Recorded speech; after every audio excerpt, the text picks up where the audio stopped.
Assalamualaikum warahmatullahi wabarakatuh. Perkenalkan, kami dari kelompok 3. Di sini kami akan membahas mengenai teori-teori modern dan hukum acara perdata internasional. Di sini yang akan kami bahas pertama kali ialah mengenai teori statuta modern.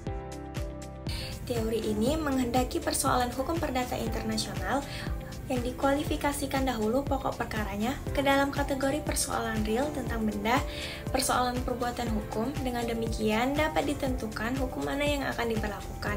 Tujuannya yakni untuk mengatur dan menyelesaikan konflik hukum antar negara secara lebih adil, fleksibel, dan realistis, terutama di dalam situasi di mana suatu perkara melibatkan unsur asing. Kemudian tujuannya yakni untuk menentukan hukum mana yang paling relevan atau memiliki hubungan terkuat dengan suatu perkara internasional. Adapun contoh dari teori statuta modern ini yaitu terdapat seorang WNI yang meninggal dunia, kemudian ia memiliki harta di Indonesia dan juga Australia. Keluarga dan ahli warisnya juga terdapat di kedua negara tersebut. Yang jadi pertanyaannya, hukum mana yang akan diberlakukan dalam pembagian hak waris tersebut? Mungkin menurut teori klasik, hukum yang akan diberlakukan sesuai dengan kewarganegaraan atau tempat ia lahir, kemudian juga tentang benda tersebut bertempat. Namun karena si WNI tadi sudah bertempat tinggal lama di Australia, maka hukum yang akan diberlakukan adalah hukum Australia. Kemudian yang kedua, kita akan membahas mengenai hukum teritorial. Hukum teritorial adalah salah satu teori penting di dalam hukum internasional.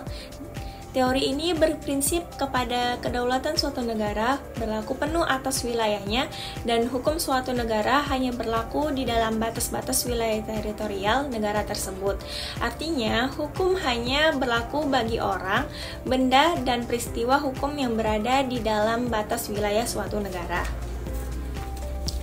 Tujuannya ini yaitu untuk menjaga kedaulatan negara. Negara memiliki otoritas penuh atas apapun yang terjadi di dalam wilayahnya dan menciptakan kepastian hukum. Kemudian menghindari benturan hukum antar lintas negara. Artinya negara tidak mencampuri urusan negara lain. Teori teritorial ini berprinsip kepada sistem hukum yang diberlakukan di dalam badan peradilan suatu negara. Pada dasarnya adalah sistem hukum internegara itu. Sistem-sistem hukum asing atau negara lain hanya akan diberlakukan dan akan dipertimbangkan sejauh pemegang kedaulatan di negara forum mengizinkannya. Adapun contoh mengenai teori teritorial ini, yakni di mana seorang warga negara Australia mengonsumsi narkoba dan obat-obatan terlarang. Kemudian ia ditangkap di Bali. Karena kejadian itu ia lakukan saat sedang berlibur ke Bali. Maka ia dikenakan hukum negara Indonesia sesuai dengan KUHP dan juga Undang-Undang Narkotika Indonesia. Teori analisis kepentingan negara. Kepentingan atau interest yang dimaksud adalah suatu kepentingan negara yang sistem hukumnya itu relevan dalam suatu pokok perkara yang untuk memberlakukan hukumnya dalam menyelesaikan pokok perkara yang sedang dihadapinya. Nah, di dalam teori analisis kepentingan negara ini, dia bersifat teritorialistik. Dengan asumsi sebagai berikut, ada dua. Yang pertama itu sistem hukum yang seharusnya menjadi lex causae dalam sebuah perkara HPI adalah lex fori. Yang kedua, keputusan forum untuk mengesampingkan lex fori dan menggantinya dengan suatu kaidah hukum asing hanya dapat dilakukan ketika setelah melakukan analisis secara kasuistik, yang kemudian mempertimbangkan berbagai kebijakan dan keputusan dari negara-negara lain yang sistem hukumnya itu sesuai terhadap pokok perkara yang sedang dihadapinya. Contoh, dalam menentukan lex causae atau hukum yang akan diberlakukan, ada beberapa tahapan yang ditempuh, yaitu yang pertama, setelah pokok perkara ditentukan, langkah selanjutnya adalah menetapkan kaidah-kaidah hukum lokal atau intern dari negara-negara yang relevan, yang dianggap sesuai untuk mengatur masalah yang menjadi pokok perkaranya. 2. Membandingkan kaidah-kaidah hukum intern, baik dari lex fori maupun sistem hukum asing yang relevan itu untuk menentukan kebijakan hukum yang direfleksikan oleh masing-masing kaidah hukum intern.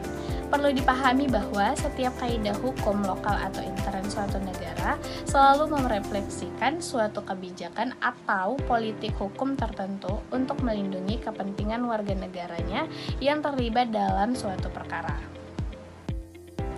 Contohnya, pengadilan Italia memeriksa sebuah perkara perceraian antara seorang wanita warga negara Italia dan suami yang berwarga negara Indonesia. Wanita tidak ingin diceraikan, sedangkan suaminya bersikeras untuk menceraikan istrinya, serta sanggup memenuhi semua persyaratan formal dan material perceraian tersebut. Dalam hal ini, hukum intern Italia menetapkan bahwa seorang warga negara Italia yang telah melakukan perkawinan secara sah berdasarkan hukum Italia dilarang untuk melakukan perceraian. Apabila perceraian seorang wanita Italia dilakukan di negara lain yang memperkenankan dilaksanakannya perceraian, maka keabsahan dari perceraian tersebut tidak akan diakui oleh negara Italia. Adapun hukum Indonesia menetapkan bahwa seorang dapat melakukan perceraian secara sah sepanjang para pihak telah memenuhi semua syarat dan ketentuan dari negara tersebut, dan prosedur perceraian sesuai dengan prosedur formal yang telah ditentukan di dalam ketentuan hukum Indonesia. Di contoh kita bisa lihat ada dua kebijakan. Yang pertama, kebijakan dari Italia, yaitu melindungi kepentingan negara Italia yang tidak menghendaki untuk diputuskan hubungan perkawinannya yang sah melalui perceraian, atau melindungi kepentingan warga negara Italia dari kemungkinan untuk menghadapi perceraian yang sebenarnya dilarang oleh kaidah agama yang umum berlaku di Italia. Kemudian yang kedua, kebijakan dari Indonesia, yaitu melindungi kepentingan warga negara Inggris yang ingin dan memiliki alasan-alasan yang kuat untuk melaksanakan perceraian dan sanggup memenuhi semua persyaratan formal maupun material dari suatu perceraian untuk dapat melakukan perceraian secara sah. Teori The Second Restatement on Conflict of Law memiliki prinsip yaitu hak dan kewajiban yang terbit dari suatu masalah hukum harus ditentukan oleh aturan hukum dari negara yang memiliki kaitan yang paling signifikan dengan peristiwa atau subjek hukum yang bersangkutan. Nah, contohnya, Pengadilan Negeri Jakarta Selatan memeriksa suatu perkara yang menyangkut tentang gugatan wan prestasi atas sebuah kontrak yang dibuat di Australia dan akan dilaksanakan di Indonesia. Kontrak tidak dapat dilaksanakan karena musnahnya objek perjanjian. Nah, perkara ini melibatkan aturan-aturan hukum antara Indonesia dengan Australia. Terkait alasan-alasan pembatalan kontrak, aturan hukum Indonesia menganggap bahwa musnahnya objek perjanjian akan mengakibatkan batalnya perjanjian demi hukum. Sedangkan menurut hukum Australia, sejalan dengan perkembangan asas hukum perjanjian internasional, menganggap bahwa hal tersebut tidak mempengaruhi keabsahan kontrak dan pihak yang dirugikan akan bisa menuntut pelaksanaan kontrak lewat jalur wan prestasi. Dalam kedudukannya yang netral, PN Jakarta Pusat dapat saja mengesampingkan asas lex loci solutionis atau lex fori dan memberlakukan aturan hukum Australia. Jadi, jika dipandang lebih sesuai dengan kebutuhan, kepastian hukum dan sistem bertransaksi bisnis internasional yang berkembang dalam praktiknya. Perbedaan-perbedaan pendekatan dalam berbagai teori HPI sebenarnya muncul karena pengaruh waktu dan tempat yang berbeda. Seorang hakim harus menguji dampak dari pemberlakuan aturan-aturan hukum intern yang relevan terhadap aktivitas dan harapan para pihak yang wajar atau normal. Hukum acara perdata internasional. Hukum acara perdata internasional atau HAPI merupakan bagian dari hukum acara perdata pada umumnya sepanjang di dalamnya mengandung unsur-unsur asing. Unsur-unsur asing dalam suatu perkara HAPI dapat terjadi antara lain: yang pertama, para pihak atau salah satu pihak adalah warga negara asing. Yang kedua, alat pembuktian yang diajukan berasal dari luar negeri. Yang ketiga, diakuinya suatu keputusan asing. Yang keempat, diadakan bantuan tambahan terhadap pemeriksaan yang dilakukan oleh pengadilan dari negara lain.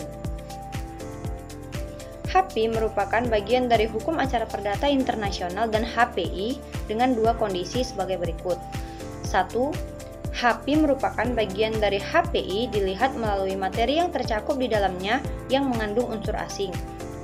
Yang kedua, HAPI dapat pula merupakan bagian dari hukum untuk orang asing karena berkaitan dengan persoalan mengenai apakah seorang asing mempunyai hak-hak dan kewajiban-kewajiban yang sama seperti warga negara dalam acara berperkara di muka hakim dalam perkara-perkara perdata.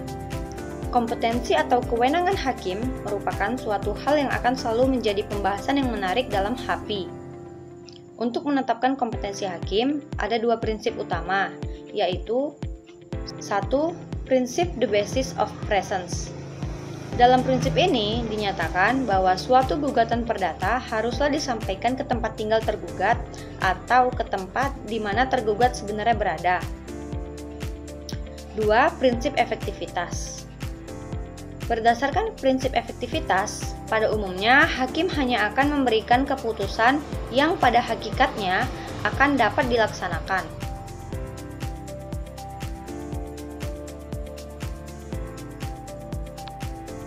Untuk gugatan terhadap tergugat yang bertempat tinggal di luar negeri, dapat merujuk pada ketentuan yang diatur di dalam RV atau Rechtsvordering yang merupakan hukum acara perdata untuk golongan Eropa. Dalam pasal 100 RV diatur ketentuan yang memungkinkan seorang warga negara Indonesia untuk dapat menggugat warga negara asing yang bukan penduduk Indonesia di depan pengadilan Indonesia. 1. Pembuktian. Suatu hal yang penting untuk dipahami dalam mempelajari HPI adalah mengenai penggunaan suatu hukum asing dalam suatu persoalan HPI. Jika suatu persoalan HPI yang dihadapi termasuk dalam hukum acara, maka hakim akan selalu menggunakan hukum acara negaranya sendiri atau lex fori. Dengan demikian, jalannya suatu perkara selalu tunduk kepada hukum atau ketentuan-ketentuan negara dari sang hakim. 2. Hukum acara. Bagi warga negara asing, terutama yang tidak mempunyai kediaman di dalam negeri, diminta untuk menyetor sejumlah uang sebagai jaminan pembayaran biaya berperkara sebelum pemeriksaan perkara ini dilangsungkan. Saat ini, pembayaran yang perlu dilakukan hanya sebatas pada pembayaran biaya-biaya perkara yang diperlukan oleh pengadilan, seperti biaya untuk sidang, biaya pemanggilan tergugat, turut tergugat, dan saksi-saksi. Pada saat ini, pembebasan atas biaya perkara ini masih tetap berlaku dan diberikan kepada para pihak yang bersengketa yang tidak mampu secara ekonomi. Hal ini diatur dalam PP nomor 83 tahun 2008 tentang persyaratan dan tata cara pemberian bantuan hukum secara cuma-cuma dan surat edaran MA nomor 10 tahun 2010 tentang pedoman pemberian bantuan hukum. Penentuan pembebasan biaya perkara di pengadilan didasarkan pada penyediaan surat keterangan yang tidak mampu yang dikeluarkan oleh kepala desa atau surat keterangan tunjangan sosial lainnya seperti kartu keluarga miskin, kartu jaminan kesehatan masyarakat, kartu program keluarga harapan, atau kartu bantuan langsung tunai. Untuk memfasilitasi pembebasan atas biaya perkara ini, terdapat pos bantuan hukum di pengadilan-pengadilan negeri yang diharapkan dapat memfasilitasi proses beracara tanpa biaya bagi orang-orang yang tidak mampu secara ekonomi. The Hague Convention on the Abolishing Legislation of Foreign Documents tahun 1965. Konvensi ini mengatur penghapusan syarat legislasi atas dokumen-dokumen yang berasal dari luar negeri dan tidak jarang dibutuhkan dalam proses beracara secara perdata di pengadilan. Melalui konvensi, prosedur yang berbelit dan panjang akan disederhanakan dengan menggunakan suatu dokumen atau slip kertas yang disebut apostil atau allons. Prosedur ini nantinya akan digunakan secara seragam di antara negara-negara yang menjadi peserta konvensi. 2. The Hague Convention on Taking Evidence Abroad in Civil or Commercial Law Matter. Konvensi ini mulai berlaku pada tanggal 7 Oktober 1972 untuk memfasilitasi pengiriman dan pelaksanaan dari letter of request dari negara-negara peserta untuk memperoleh pembuktian dalam persidangan, termasuk mendatangkan saksi-saksi para pihak atau ahli-ahli penyelidikan terhadap dokumen-dokumen atau benda-benda lainnya. Perjanjian antara Republik Indonesia dan Kerajaan Thailand. Perjanjian ini ditandatangani pada 8 Maret 1978 dan diadakan dalam rangka kerjasama negara anggota ASEAN. Melalui perjanjian ini, diharapkan dapat mempermudah serta menghilangkan hambatan-hambatan dalam melakukan pemanggilan dan penyampaian surat-surat perkara, perdata, dan dagang antara Indonesia dan Thailand. Kedua, negara baik Indonesia maupun Thailand akan menunjuk suatu badan atau instansi di negaranya untuk bertugas menyampaikan dokumen sebagaimana yang dimaksud dalam perjanjian atau permohonan untuk memperoleh bukti dan mempercepat segala sesuatu dalam proses perkara perdata dan dagang yang mengesampingkan formalitas yang berbelit-belit. 4. Convention on the Recognition and Enforcement of Foreign Arbitral Awards 1958. Konvensi ini penting bagi Indonesia karena merupakan salah satu konvensi yang telah diratifikasi oleh Indonesia. Konvensi ini mengatur mengenai pengakuan dan pelaksanaan keputusan arbitrase asing yang akan dilaksanakan di wilayah negara lain dari negara di mana keputusan arbitrase asing tersebut diterbitkan. Keputusan arbitrase asing yang diminta pengakuan dan pelaksanaannya ini dipandang bukan sebagai keputusan domestik di negara tempat diminta pengakuan dan pelaksanaannya.